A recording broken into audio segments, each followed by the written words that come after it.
सभी पार्टियों ने लगभग प्रदर्शन कर लिया है, अब तक तो माफ़ी मांगी नहीं है। तो मैं भी इस बात को समझता था, मैंने तय किया अपनी पार्टी संगठन के लोगों के साथ बैठ के कि इस बार इसका परमानेंट सोल्यूशन ढूंढना है। जिस सत्ता के नशे में भारतीय जनता पार्टी के लोग इस देश के संविधान को और महापुरुषों को अपमानित करने का काम कर रहे हैं, वो सभी महापुरुष जिन्होंने इस संविधान के निर्माण में योगदान दिया और उनमें जो हमारे गुरु भी हैं बाबा साहब अम्बेडकर, उनका अपमान करने वालों को हम इस बार बहुत मजबूत सबक सिखाने के लिए तैयारी कर रहे हैं। सर, जिस तरह से इस अपमान पर सभी विपक्षी दल जो है वो बोल रहे हैं और बीएसपी का भी एक विरोध प्रदर्शन 24 को हुआ, भीम आर्मी अब तक खामोश क्यों है?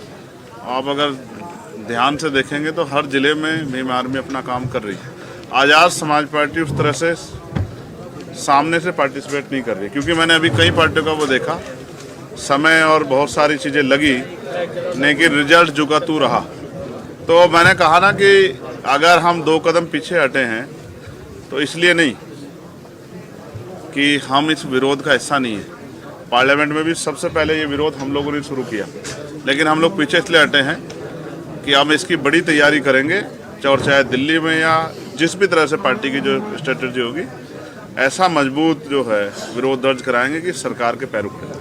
प्रधानमंत्री ने क्रिसमस के मौके पर कहा है कि दुनिया में कहीं भी हिंसा होती है तो मुझे दुख होता है, इस पर क्या कहना है? प्रधानमंत्री तो बहुत अच्छी बातें कहते हैं, काश उनका किरदार भी ऐसा ही होता। सर, अमित शाह जी ने जिस तरह के हालात हैं इस देश में, आज जिस तरह का जुल्म हो रहा है, जिस तरह से इंस्टीट्यूशन को कुचला जा रहा है, जिस तरह से राइट्स जो है उनका वायलेशन हो रहा है, जिस तरह से, और मुझे आज यहाँ बैठ के कहने में कोई हर्ज नहीं है, जिस तरह से लोगों में भय का माहौल बन गया है, ये हम लोगों के ऊपर भी एक सवालिया निशान है कि हम लोग, हमारा विरोध, हमारा संरक्षण उनमें हिम्मत क्यों नहीं पैदा कर पा रहा। हम अपनी इस कमी को दूर करेंगे और आने वाले कल में एक मजबूत आवाज़ जिस तरह पार्लियामेंट में, उस तरह सड़कों पर भी लाने का काम करेंगे कि सरकारें तानाशाह ना हो, सरकारों के दिमाग खराब ना हो। सर, अमित शाह जी बाद में कह रहे हैं कि वो सपने में भी बाबा साहब का अपमान नहीं कर सकते। अच्छी बात है, होना चाहिए, करना भी नहीं चाहिए, लेकिन जो हो गया उस पर अपना खेद भी प्रकट करना चाहिए। विपक्ष के लोग मुद्दा बना रहे हैं। अब ठीक है, और अमित शाह जी जो कह रहे हैं वो जानते होंगे, वो उनके दिल में है, जो जबान पे आ गया है या वाकई में ही वो सम्मान करते हैं, ये तो आप और मैं बेहतर जानते हैं। इसके लिए उनकी हिस्ट्री पढ़ने की जरूरत है, और हिस्ट्री इस बात की गवाही देती है कभी उन्होंने संविधान का सम्मान नहीं किया, और उनका जो मूल संगठन है उन्होंने हमेशा संविधान के खिलाफ काम किया। केसेस ऑफ वर्शिप एक्ट की जिस तरह से धज्जियां उड़ाई जा रही हैं, सुप्रीम कोर्ट के जज रास्ता खोल रहे हैं कि क्या कहते हैं जो मस्जिद की खुदाई हो, मंदिर खोजे जाए, इस पर क्या है? देखिए, मुझे बड़ी निराशा हुई हमारे पूर्व चीफ जस्टिस से, उनके कारनामों से।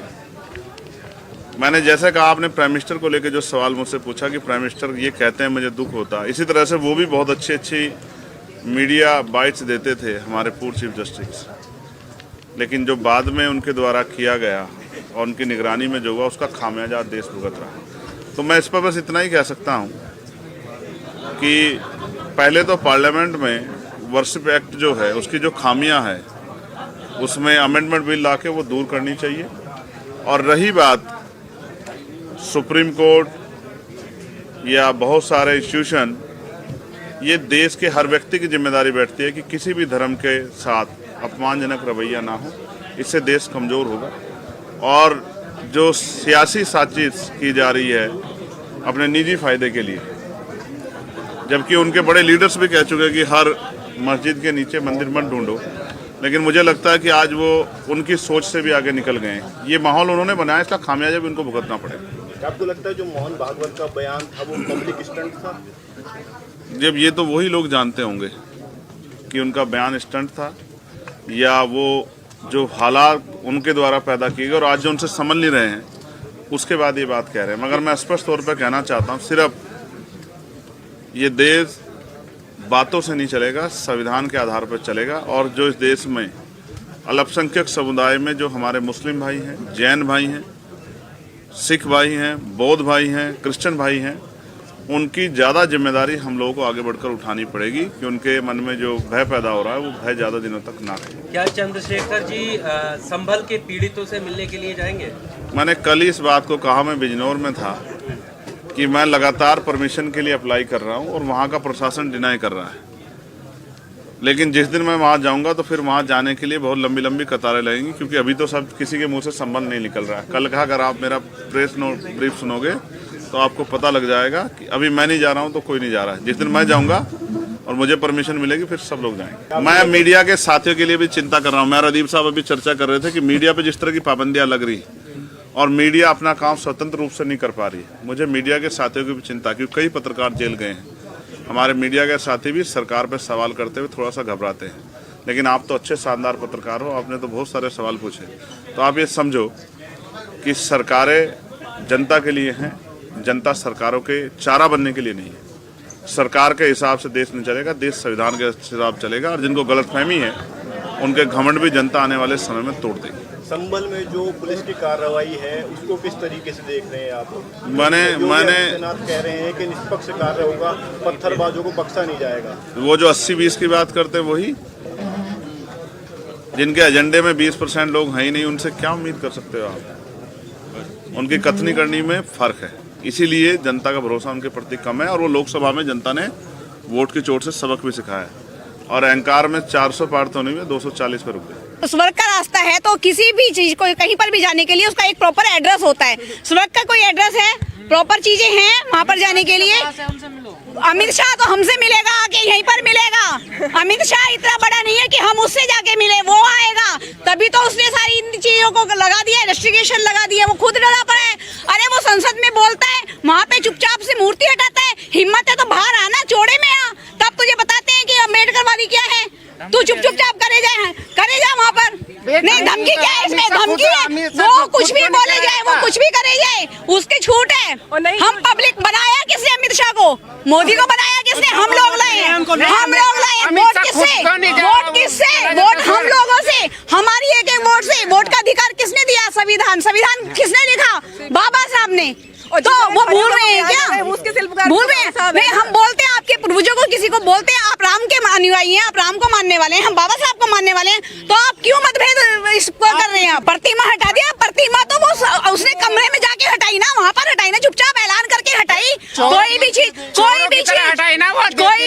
हटाने से पहले अगर आप संविधान में लिखा गया है कोई भी परमिशन, अभी परमिशन के लिए हम गए, उन्होंने कहा 10 दिन का इमरजेंसी लगी। इमरजेंसी के लिए आप एम्बुलेंस लाते हैं, रेड लाइट पास क्रॉस करते हैं ना, कोई पेनल्टी डालते हैं? नहीं डालते। अरे पहले पढ़ लिख लो, स्कूलों में चले जाओ, मंदिरों की जगह स्कूलों में चले जाओ तो कुछ दिमाग आ जाएगा। आपको बोलने से पहले कुछ परेशानी नहीं होगी, फिर माफी मांगेंगे, इस्तीफा भी देंगे। और नहीं तो 2 अप्रैल याद नहीं है उनको क्या? वही चीज दोबारा आ जाएगी, 2 अप्रैल से ज्यादा आएगी। कि है ना, इतना नाम अगर भगवान का लेते तो स्वर्ग की यात्रा हो जाती, या स्वर्ग का आप जीवन जी लेते। तो मुझे ये बताइए कि ये जो दलित, पिछड़े, शोषित और महिलाएं, जो उनका जीवन जो नरकीय था, जब बाबा साहब के संविधान ने उन्होंने कानून के द्वारा जो जीवन दिया, जो आज हम यहाँ खड़े हैं, तो कहीं ना कहीं ये संविधान की देन है ना। तो हमें तो जो सम्मानीय जीवन स्वाभिमान के साथ मिल रहा है वो कहीं ना कहीं बाबा साहब की देन है ना। तो हमारी तो यही स्वर्ग है। तो फिर किस आधार पर ये कह रहे हैं कि भगवान का नाम, मतलब बाबा साहब का नाम लेने से थोड़ी ना तुम्हें वो मिलेगा स्वर्ग? मतलब इस तरीके के कहना चाह रहे हैं वो। तो उसी का प्रदर्शन करने के लिए हम लोग यहाँ आए और उनको ये दिखाना चाह रहे हैं कि आपके दिमाग में नहीं, काफी लोग आए थे, लेकिन उन्होंने क्या, अब जब इनके हाथ में पुलिस प्रशासन है तो ये तो कुछ भी कर सकते हैं ना। इसी चीज का तो बोला है ना कि लोकतांत्रिक व्यवस्था के अंदर लोगों को प्रदर्शन नहीं करने दिया जा रहा है। ये वो दिखावा, वो हाथी के दांत दिखाने के कुछ और खाने कुछ होते हैं ना। तो यही प्रवृत्ति है इनकी, दिमाग के अंदर इनका यही चल रहा है।